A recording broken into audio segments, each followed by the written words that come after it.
ፊልሙ የሚጀምረው በአውሮፕላን ማረፊያ ውስጥ አንድ የጉምሩክ ሰራተኛ ሶስት የበረራ አስተናጋጆችን በቁጥጥር ስር አውላ በምትወስድበት ትዕይንት ነው። ስማቸውም ጊታ ሴቲ፣ ዲቪያራና እና ጃስሚን ይባላል። እዚህ ላይ ዲቪያራና እንዴት የበረራ አስተናጋጅ ለመሆን እንደበቃች የሚያስረዳው የኋላ ታሪኳ ይተረካል። ዲቪያ ጎበዝ ተማሪ የነበረች ሲሆን ሬሊ በተባለ ስፍራ ትኖር ነበር። በዚያ ቦታ አውሮፕላን ማረፊያ ቢኖርም አንድም አውሮፕላን ግን አርፎበት አያውቅም ነበር። ፓይለት መሆንና በዚያ ስፍራ አውሮፕላን ማሳረፍ የዲቪያ የዘወትር ህልሟ ነበር። ዲቪያ ፓይለት ለመሆን በጣም ጠንክራ የሰራች ሲሆን ቤተሰቦቿም እንደምታሳካው እርግጠኛ ስለነበሩ ለትምህርቱ የሚሆን የባንክ ብድር ተበድረው ነበር። ሆኖም ግን በመጥፎ እድል ምክንያት ፓይለት መሆን አልቻለችም። ዲቪያ ለቤተሰቦቿ እውነቱን ለመናገር ድፍረት ስላልነበራት በምትኩ የበረራ አስተናጋጅ ሆነች። እስከዛሬ ድረስ ቤተሰቦቿ ልጃቸው ፓይለት እንደሆነች ነው የሚያስቡት። ዲቪያ አሁን ላይ የትምህርት ብድሯን በየወሩ እየከፈለች ትገኛለች። ቀጥሎም ስለ ጊታ ሴቲ ይተረካል። ጊታና ባለቤቷ ከሀብታም ቤተሰብ የተገኙ ሲሆን ሴቲ ኪችን የተባለ የተሳካ ሬስቶራንት ነበራቸው። ሆኖም በሴቲ ወንድማማቾች መካከል በተፈጠረ ግጭት ምክንያት የገንዘብ አቅማቸው ይወድቃል። በዚህም የተነሳ ቤቱን ለማስተዳደር ስትል የበረራ አስተናጋጅ ሆና ስራ መያዝ ነበረባት። የቀድሞ ሚስ ካርናል ስለነበረችም ስራውን በቀላሉ ለማግኘት አልተቸገረችም ነበር። ጊታ ለባለቤቷ ለሴቲ አየር መንገዱ የጥቅማ ጥቅም ክፍያዋን እንደከፈላት ስራዋን አቁማ ጓዋ ውስጥ ሬስቶራንት እንደሚከፍቱ ትነግሯለች። ከዚያም የጃስሚን ታሪክ ይተረካል። ወላጆቿ ከተፋቱ በኋላ በደንብ ይንከባከባት ከነበረው አያቷ ጋር ትኖር ነበር። ጃስሚን እያደገች ስትመጣ ቤተሰቦቿ ብዙ ገንዘብ እንደሌላቸው ተረዳች። በዛም ገንዘብ በጣም ያስፈልጋት ስለነበር የራሷን ንግድ ለመጀመር ሞክራ ነበር። ነገር ግን ጥረቷ ሙሉ በሙሉ ከሸፈ። በዚህ መሃል አንድ ሰው የበረራ አስተናጋጅ እንድትሆን መከራት። እሷም ቆንጆ ስለነበረች በኮሂኑር አየር መንገድ ውስጥ በቀላሉ ስራ አገኘች። የኮሂኑር አየር መንገድ ባለቤት ቪጃይ ዋሊያ ይባላል። በአሁኑ ጊዜ የጉምሩክ ሰራተኛዋ ሶስቱን ሴቶች በወርቅ ኮንትሮባንድ በቁጥጥር ስር እንደዋሉ ገልጻ ምርመራ እያደረገችባቸው ትገኛለች። እነሱ ግን ስለ ጉዳዩ ምንም እንደማያውቁ ይናገራሉ። ኦፊሰሯም ይህንን ማድረግ ለምን አስፈለጋችሁ ስትል ትጠይቃቸዋለች። ከዚያም ታሪኩ 6 ወራት ወደ ኋላ ይመልሰናል። ጊታ የብድር ክፍያዋን መክፈል ስላለባት ደሞዛቸውን መቼ እንደሚቀበሉ ዲቪያን ትጠይቃታለች። በዚያው ሰሞን ኮሂኑር አየር መንገድ በዕዳ መዘፈቁን የሚገልጽ ዜና ይወጣል። ጊታ ግን የሰው ኃይል አስተዳደሩ ሚታል ሁሉም ሰራተኛ ደሞዙን ከዴይሊ ጉርሻ ጋር እንደሚያገኝ እንዳረጋገጠላት ትነግራቸዋለች። በስራ ላይ እያሉም አንድ ፓይለት ጊታን ለማሽኮርመም ቢመጣም እሷ ግን ችላ ትለዋለች። ከስራ በኋላ ደሞዛቸውን ባያገኙም አነስተኛ የዕለት አበል መቀበላቸውን ግን ይቀጥላሉ። ሕይወታቸው በዚህ መልኩ በችግር ውስጥ ይንቀራፈፋል። ማንም ሰው ክፍያ እያገኘ ስላልሆነ ጃስሚን አልፎ አልፎ ለአንድ የሥራ ባልደረቧ እሷን ለመርዳት ገንዘብ ትሰጣታለች። ጊታ በሁኔታው ተሰላችታ ራጅቫንሺ የተባለ የበረራ ሰራተኛን መቼ ክፍያ እንደሚያገኙ ትጠይቀዋለች። ራጅቫንሺም አየር መንገዶች ብዙውን ጊዜ እንዲህ አይነት ችግሮች እንደሚያጋጥሟቸው በመጥቀስ በ9/11 ወቅት ተመሳሳይ ነገር ተከስቶ እንደነበርና በመጨረሻም ሁሉም ሰው ክፍያውን እንዳገኘ ያስረዳታል። በረራ ላይ እያሉ ጊታ ለራጅቫንሺ ሻይ ለማቅረብ ስትሄድ ሕይወቱ ማለፉን ትረዳለች። ጓደኞቿን ትጠራና አስከሬኑን አስተካክሎ ለማስቀመጥ ይወስናሉ። ዲቪያና ጃስሚን በመፍራት ቢያመነቱም ጊታ ግን ለሰብአዊነት ስትል አስከሬኑን እንክብካቤ እንዲያደርጉለት ታስማማቸዋለች። ጊታ ደረቱን ለመጫን ሸሚዙን ስትከፍት ግን አይኖቿ በድንጋጤ ፈጠጡ። ራጅቫንሺ በደረቱ ላይ የተለጠፉ የወርቅ ባሮች ነበሩት። ሶስቱ ሆነው ራጅቫንሺን ወደ ሰራተኞች መቀመጫ ያንቀሳቀሱታል።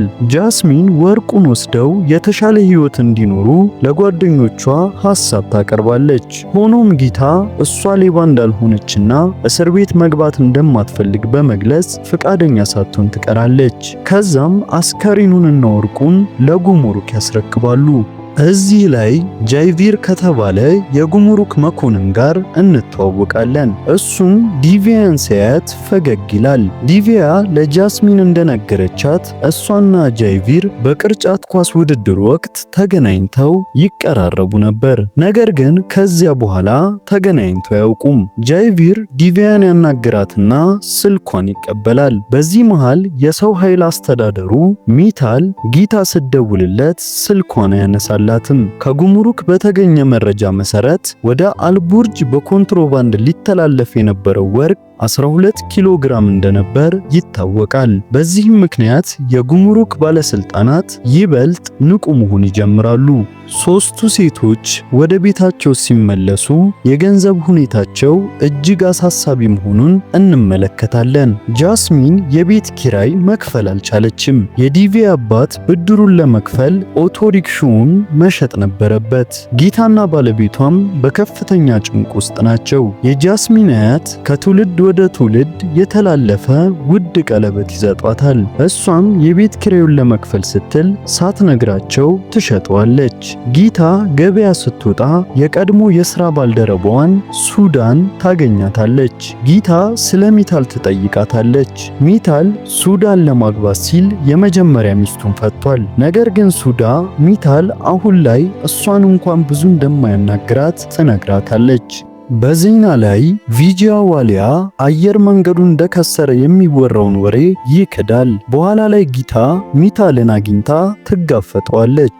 እሱም ምንም እንኳን በቴክኒክ ደረጃ ባይከስሩም ማንም ሰው ክፍያ እንደማያገኝ እውነቱን ያምናል። ጊታ ስለ ፒኤፍ ገንዘቧ በጣም ታዝናለች። ከዚያም ዲቪያንና ጃስሚንን ወደ አየር መንገዱ መጋዘን ወስዳ ክፍያ የማያገኙ ከሆነ ቢያንስ የድርጅቱን ዕቃዎች መውሰድ እንዳለባቸው በመናገር መዝረፍ ትጀምራለች።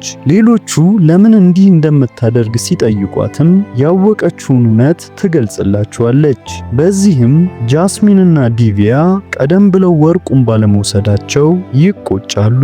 ጊታ ራጅቫንሺ ለማን ይሰራ እንደነበር ማሰላሰል ትጀምራለች። ጃስሚን የራጅቫንሺን ስልክ ይዛ እንዳስቀመጠችው ትነግራቸውና ለመጨረሻ ጊዜ በተደጋጋሚ የተደወለበትን ቁጥር ሲደውሉ ሚታል ያነሰዋል። በዚህም ከዚህ ሁሉ ሴራ በስተጀርባ ሚታል እንደነበር ያውቃሉ። ሚታልን ይጋፈጡትና ገንዘብ ለማግኘት ሲሉ የኮንትሮባንድ ስራው አካል እንዲያደርጋቸው በመጠየቅ ያስፈራሩታል። ሚታልም ማና ወደ አልቡርጅ በኮንትሮባንድ የሚያሳልፉትን የወርቅ ባሮች እንዲቀበሉ ወደ አንድ አድራሻ ይልካቸዋል። በዛ ተገኝቶ የወርቅ ባሮቹን ከሰጣቸው በኋላም ዝርዝር መረጃቸው ስላለው እንዳያመልጡ ያስጠነቅቃቸዋል። ወርቁን እንዴት በኮንትሮባንድ ማሳለፍ እንደሚችሉ እየተወያዩ ጊታ በዛው ቅጽበት ቸኮሌት እየበላች ሳለ አንድ ድንቅ ሐሳብ ይመጣላታል። ወደ ጌጣጌጥ ሰሪ ዘንድ በመሄድም ወርቁን አቅልጦ በቸኮሌት ቅርጽ እንዲያዘጋጅላቸው ያደርጋሉ። ከዚያም በከረሜላ ወረቀቶች ይጠቀልሉታል። ወርቁን በኮንትሮባንድ በተሳካ ሁኔታ ያሳልፋሉ። በዚህም ብዙ ገንዘብ ያገኛሉ። ይህንን ተግባር ቋሚነት ማከናወን ይጀምራሉ። ሕይወታቸውም በከፍተኛ ሁኔታ ይሻሻላል። ጃስሚን የተሸጠውን ቀለበት መልሳ ትገዛለች። ጊታም የሬስቶራንት ህልሟ እየቀረበ እንደሆነ ይታያታል። ጃስሚን በተጨማሪም ችግር ላይ ያለችውን የሥራ ባልደረባዋን በገንዘብ ትረዳለች። ኮማል የምትባል አንዲት የበረራ ቡድናቸው አባል በድንገተኛ ሀብታቸው ጥርጣሬ ያድርባታል። አንድ ቀን የጉሙሩክ መኮንኗ ለፍተሻ ታስቆማቸዋለች። በዛው ቅጽበት ጃስሚን ጃይቪርን ተመልክታ ትጠራዋለች። እሱም በሰላም እንዲያልፉ ይረዳቸዋል። በኋላም ጃስሚን በጃይቪር ጉዳይ ዲቪያን ታሾፍባታለች። ዲቪያም ከእሱ ጋር ለእራት ትወጣለች። በዛም ይበልጥ ይቀራረባሉ።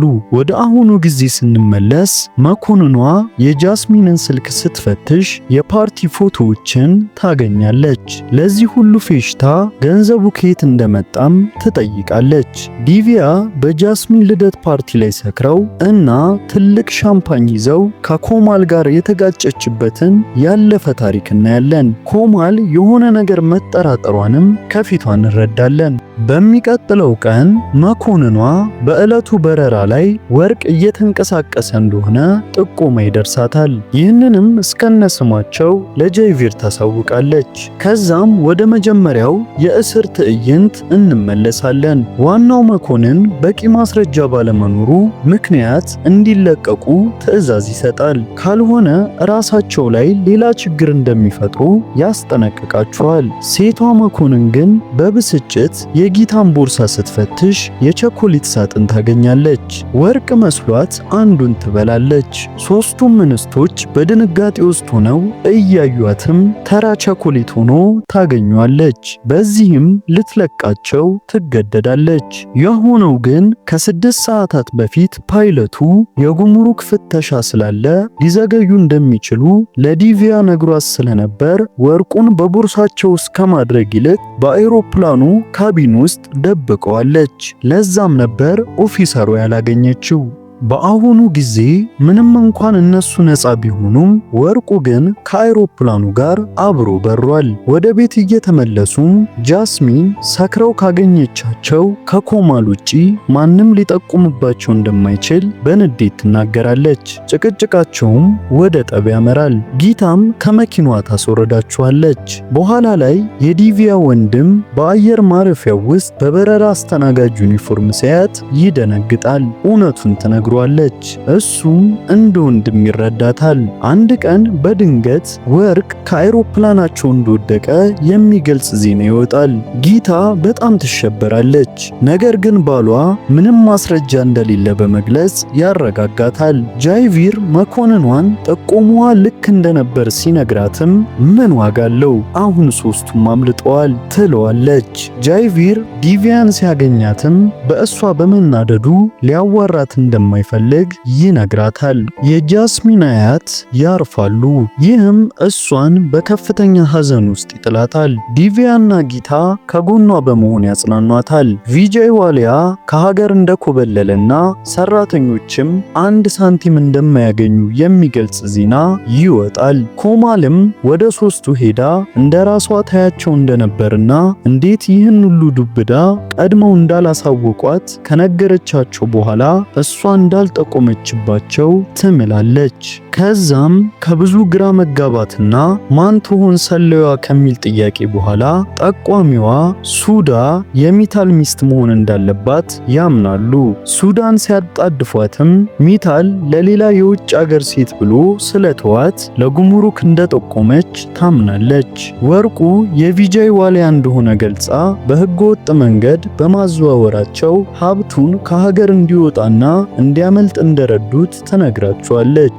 በቀጣዩ ሳምንት ለልጁ ስላዘጋጀውም ትልቅ የሰርግ ድግስ ታሳውቃቸዋለች።